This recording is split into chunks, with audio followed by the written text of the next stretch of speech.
Welcome to sunny Bristol. My name's Tom Merchant. I'm one of the officers for Bristol Union, talking in a personal capacity, Bristol UNISON. I'm voting for Paul Holmes for the following reasons.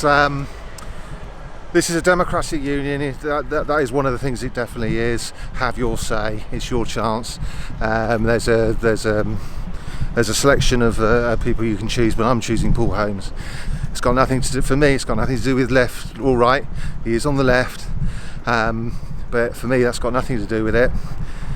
It's electing somebody from the shop floor onto as our highest officer in the union, and I think that's what should happen every time. That's why I'm voting for him.